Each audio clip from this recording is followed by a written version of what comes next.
Hello, this is Kim Jong-il. Today, on our third lecture on the double arch wires, we will focus on case studies. This is a Class 2 high-angle, non-extraction case. This 13-year-old female patient's CC were gummy smile and deep bite. Her front profile is not bad, and we can observe the retruded mandible from the side profile. Let's look at the intraoral photos. There is no severe observable crowding in the maxillary and mandibular anterior regions. Crowns have been formed in the maxillary and mandibular third molars. The first and second premolars of the maxillary lateral tooth group are inclined palatally, and the mandibular teeth are lingually inclined accordingly. Let's look at a picture from the front. From this photo, there is no asymmetry in the maxilla and mandible. We can observe asymmetry at the chin point. The profile from the front is not too bad. This patient shows signs of deep bite. We must look at the canine key. Looking at the canine key, both left and right sides display Class 1 canine relationships. In particular, we can see that the crowns of the maxillary first and second premolars are palatally inclined. We just evaluated the patient's relationship between the lower lip and maxillary incisors. We used a dental probe to see where the lower lip was located. It is at the gingival area of the maxillary incisors. The ideal lower lip position is at the incisal third. Can we intrude the maxillary incisors to the ideal position?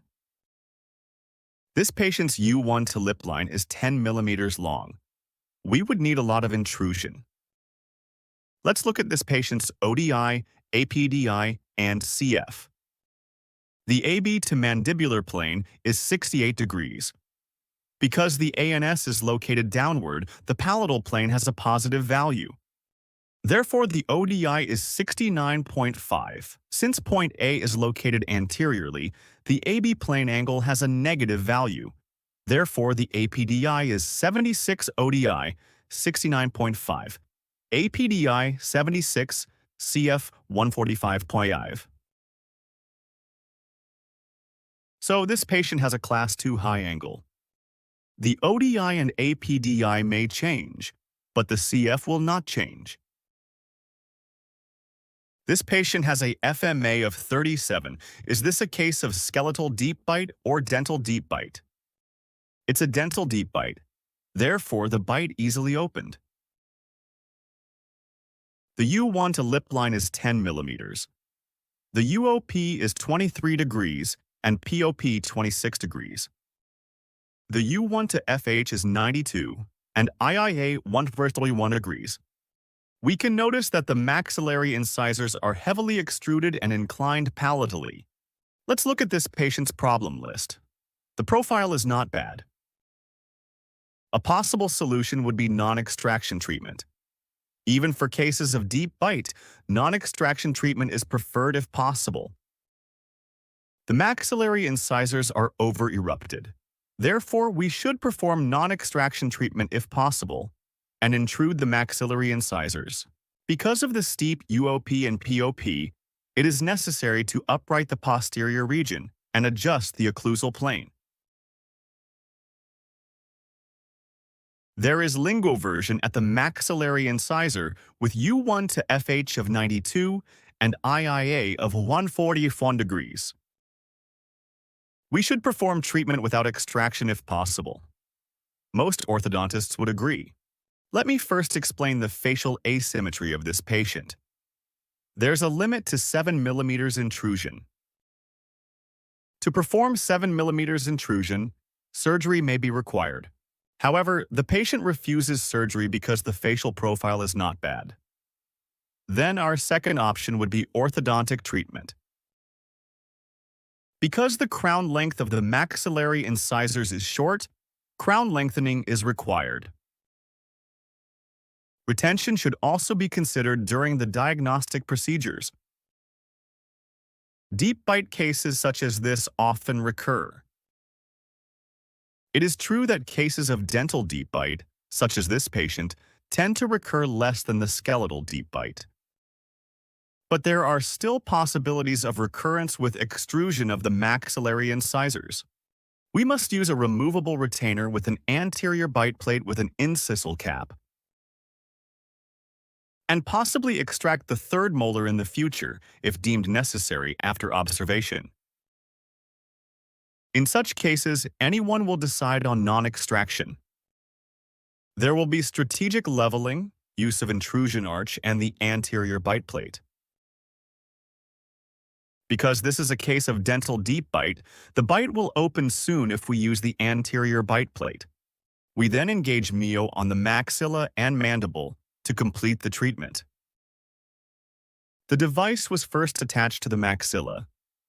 The initial arch wire is 0.014 NET. In order to avoid crowding in the anterior mandible, an anterior bite plate was attached to the maxilla, and strategic leveling was done on the mandible. An open coil spring was used around tooth curve 41. The anterior bite plate was delivered in April. We can notice that the bite has been opened in only 2 months. Why? Because this is a case of dental deep bite. If this patient had a combination factor of over 160, the bite wouldn't have opened this easily. Because this patient's case is a high angle type, we can see the bite opens with the mandible when the bite plate is attached. After leveling, gingivectomy was performed on the maxillary anterior region first, and the Mio was engaged afterwards. Mio is necessary to coincide the midline and establish the occlusion. We can see the crown length had increased before gingivectomy was performed.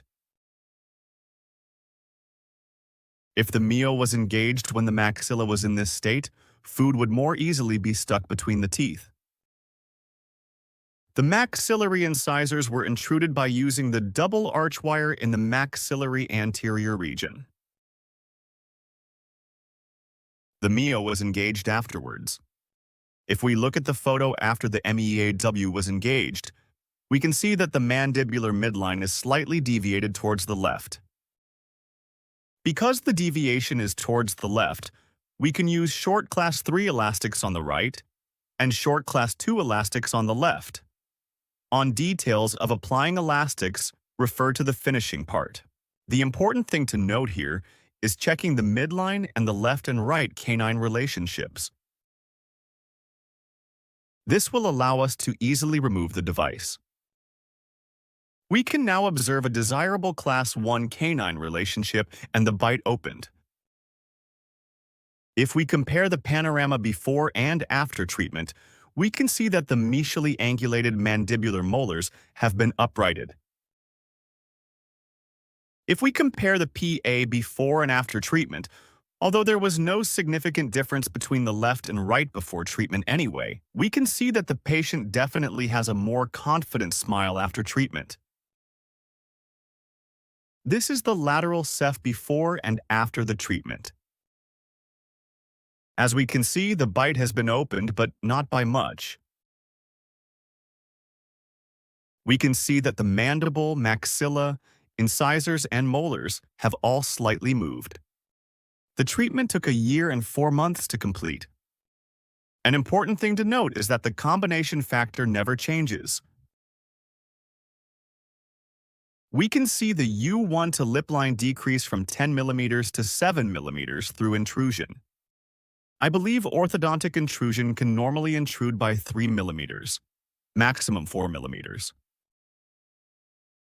We can see that the condition after orthodontic treatment has been well maintained after 25 months. These are the photos of maintenance before and after treatment. The arch shapes of the mandible and maxilla have changed. We can see that the normalization of the arch form pushed the mandible, which was originally located backward, forward. Let's review the entire process. The maxilla was leveled first, the mandible was leveled afterwards. The double arch wires were used to intrude the maxillary incisor. The crown was lengthened to prevent the maxillary anterior crown length from decreasing when we intrude the maxillary incisor. Mio was inserted in the mandible and maxilla. The midline and the lateral tooth occlusion was adjusted to complete the treatment. The treatment procedure for Mio orthodontics is strategic leveling first and finishing with Mio. If the maxillary incisors are extruded, we can perform strategic leveling using the double arch wires and finish using Mio. Thank you for watching.